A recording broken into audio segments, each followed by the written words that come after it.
नमस्कार दोस्तों। आज है हमारा डे 24 ऑफ आंसर राइटिंग और आज हम लोग GS1 art and culture and history के एक क्वेश्चन को डिस्कस करेंगे जो कि PIQ का पार्ट रह चुका है।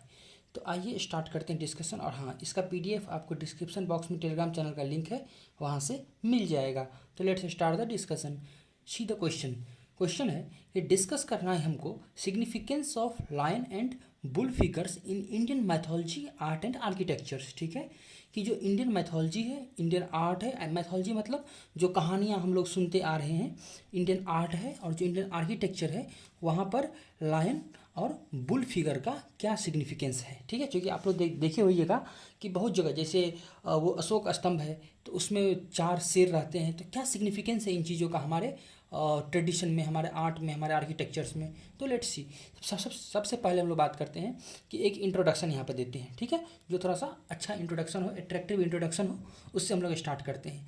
देखिए, सबसे पहला बात मैंने बता दिया कि इंडिया क्या है, land of diverse culture, tradition और मैथोलॉजी। ठीक है, आपको पता होगा कि इंडिया में डिफरेंट काइंड्स ऑफ कल्चर है, डिफरेंट काइंड ऑफ ट्रेडिशन है, और अलग अलग कल्चर, अलग अलग ट्रेडिशन में अलग अलग स्टोरीज है। ठीक है, तो वो मैंने पहला दिन बता दिया।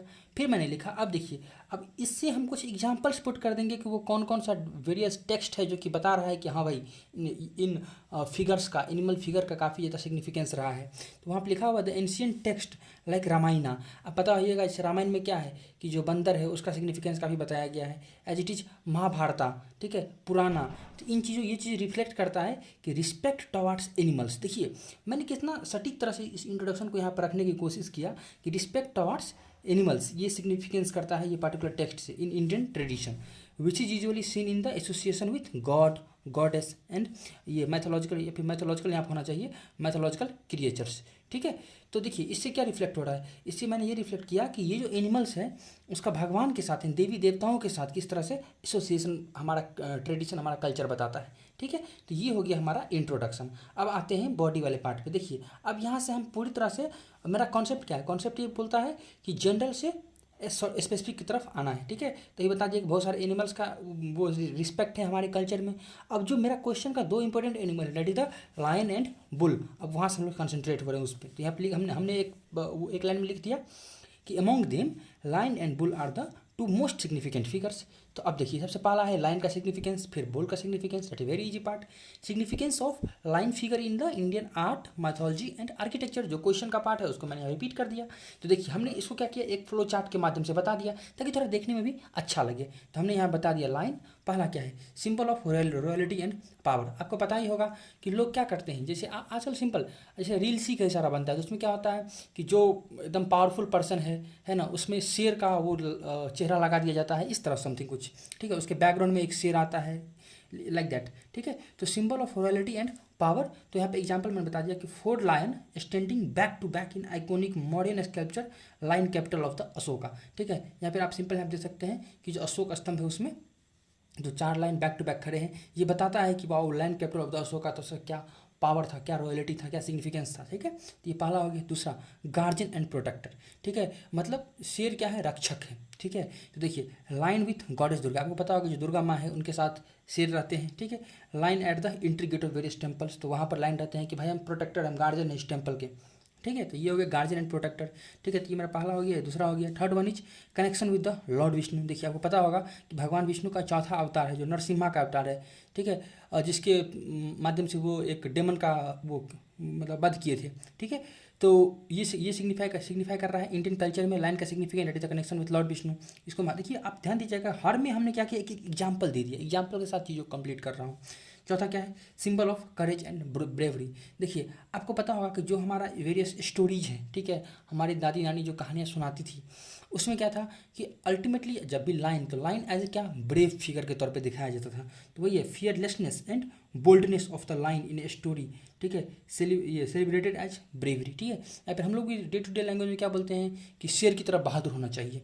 ठीक है, तो वही बताया गया, symbol of courage and bravery line है। फिर है एस्ट्रोलॉजिकल सिग्निफिकेंस। तो भाई ये एस्ट्रोलॉजिकल सिग्निफिकेंस क्या है लाइन का, तो वो जोडाइक साइन होता है ना, जो राशिफल होता है ना, उसमें लाइन का सिंबलाइजेशन होना। ठीक है, तो वो भी हमारे कल्चर का पार्ट हो गया।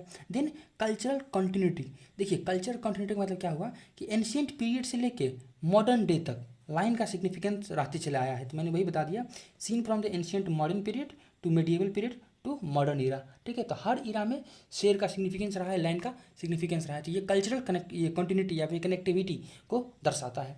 तो ये रहा लाइन का सिग्निफिकेंस। अब आइए आगे बढ़ते हैं और देखते हैं बुल का सिग्निफिकेंस, है ना। Significance of bull figure in the Indian mythology, art and architectures. Let's see first significance, symbol of fertility and abundance. ठीक है, तो ये फर्टिलिटी का सिंबल है, एबंडेंस मतलब बहुत ज़्यादा, मतलब प्रोस्पेरिटी का सिंबल है। तो वही ऐसे बताया गया, Nandi Maharaj of the lord Shiva symbolize करता है फर्टिलिटी को और एग्रीकल्चर प्रोडक्शन को। दूसरा, कनेक्शन विथ लॉर्ड शिवा, तो वही बात, नंदी महाराज जो कि एज ए माना जाता है कि ये गेट कीपर है लॉर्ड शिवा के। तो लॉर्ड शिवा के पास आपको एंटर करना है तो आपको नंदी महाराज से होकर गुजरना, नंदी महाराज से आपको ये कंसल्ट करके जाना होगा। ठीक है, तो कनेक्शन विथ लॉर्ड शिवा, इसलिए लोग नंदी महाराज का पूजा करते हैं। Then third one is cultural symbolism, मतलब कुछ कल्चर में एज ए सिंबल है, जैसे बताया गया है। देखिए जल्लीकट्टू फेस्टिवल जो कि काफ़ी ज़्यादा कॉन्ट्रोवर्शियल फेस्टिवल है एनुअल राइट को लेकर, बट स्टिल जल्लीकट्टू फेस्टिवल जो तमिलनाडु में मनाया जाता है, ये शो करता है courage and strength of the local community. ठीक है, क्योंकि इसमें बुल फाइट इस तरह से होता है, तो ये शो करता है इन चीज़ों को। देन एग्रीकल्चर प्रैक्टिसेस, देखिए रूरल इंडिया में हिस्टोरिकली बुल का यूज किया जाता है प्लविंग, मतलब खेत जोतने के लिए, प्लविंग द फील्ड, और इस तरह से सिंबलाइज करता है हार्डवर्क को, जिससे एग्रीकल्चर प्रोडक्शन होता है। तो यानी क्या कर रहा है, ये इंडियन एग्रीकल्चर को सिंबलाइज कर रहा है, फार्मर्स के हार्ड वर्क को सिंबलाइज कर रहा है। ठीक है, फिर है टेम्पल आर्किटेक्चर्स। टेम्पल आर्किटेक्चर में आपको पता होगा कि लाइन का काफ़ी ज़्यादा सिग्निफिकेंस है, जिससे बताया गया है कि बृहदेश्वर टेम्पल जो कि तंजावुर तमिलनाडु में है, वहाँ पर नंदी महाराज का स्टैच्यू बना हुआ है। ठीक है, नंदी महाराज का स्टैच्यू इंट्रेंस गेट पे। ठीक है, तो ये टेम्पल आर्किटेक्चर में बुल का significance. Than unity and harmony को सिग्निफिकेंस करता है। अब देखिए यूनिटी हार्मोनी का कैसे सिग्निफिकेंस करेगा, नॉर्थ इंडिया से लेकर साउथ इंडिया तक जितने सारे वेरियस कल्चर्स हुए, वहाँ पर ये बुल देखने को मिला है, maybe in the modern periods और maybe in the South India के वेरियस किंग्स थे उनके टाइम का। ठीक है, तो वही है, bull saw unity and harmony among diverse culture, क्योंकि India is a land of diversity, because it transcends मतलब ट्रांसेंड मतलब होता है पार कर जाना। ठीक है, रीजनल बाउंड्री, लिंग्विस्टिक बाउंड्री और कल्चरल बाउंड्री। तो रीजनल, लिंग्विस्टिक और कल्चरल बाउंड्री को ये पार करके हर कल्चर, हर रीजन, हर रिलीजन में देखा गया इस तरह से। ठीक है, तो यानी इस तरह बताया, इस बताया गया north India to south India, इसको देखा गया है। अब देखिए, तो ये रहा मेरा बॉडी का पार्ट की लाइन का सिग्निफिकेंस, बुल का सिग्निफिकेंस। अब देखिए यूजुअली हम लोग ऐसा मानते हैं कि ये आर्ट एंड कल्चर का क्वेश्चन है, तो इसको हम करंट डे से कैसे रिलेट कर सकते हैं, लेकिन आपको लिखना होगा।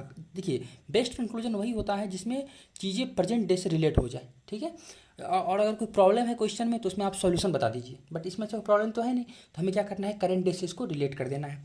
तो वही बताया गया है कि line and bull always remain the integral part of Indian culture, हमेशा इंडियन कल्चर का एक इंटीग्रल पार्ट रहा है। ठीक है, लिखा है from sculpture, paintings, temples to currency notes. ठीक है, स्कल्पचर में देखा गया है, पेंटिंग में देखा गया है, टेम्पल्स में, करेंसी नोट्स में। ठीक है, it left behind there legacy, line और बुल का जो वेरियस सिंबल है वो अपनी लेगेसी इन चीज़ों में छोड़ के गया है। आप देखिए, अब मैंने बता दिया कि एज इन प्रेजेंट डे, आज के दिन में भी we are again glorifying our ancient traditions. जैसे आपको पता होगा कि जिस तरह से देखिए जो मोदी गवर्नमेंट है, ठीक है, जो भी थोड़ा सा राइट विंग गवर्नमेंट होता है, वो कल्चर ट्रेडिशन को ज़्यादा फोकस करता है। ठीक है, तो ये बताया गया कि प्रेजेंट डे में हम एक बार फिर से देखिए, इसमें क्या किया आपने, बिना किसी गवर्नमेंट का नाम लिए चीज़ों को रिफ्लेक्ट कर दिया। अब एग्जामिनर तो समझदार है, वो समझ जाएगा सीधे, दैट्स आपके इंटेलिजेंस को बता रहा है कि आप डिप्लोमेटिक किस तरह से लिख रहे हैं। ठीक है, तो as in the present day में we are again glorifying our ancient culture. सही बात है, अपने एंशिएंट कल्चर को ग्लोरीफाई कर रहे हैं। ठीक है, these symbols are on the driving seats. ठीक है, तो आप लिख सकते हैं कि in which these symbols are on the driving seats. ठीक है, बुल और लाइन, ठीक है, ये सब मेन सिंबल है हमारे पास्ट को ग्लोरीफाई करने में। ठीक है, तो ये रहा हमारा आज का डिस्कशन। कैसा लगा डिस्कशन आप कमेंट बॉक्स में बता सकते हैं, and thank you very much for the discussion.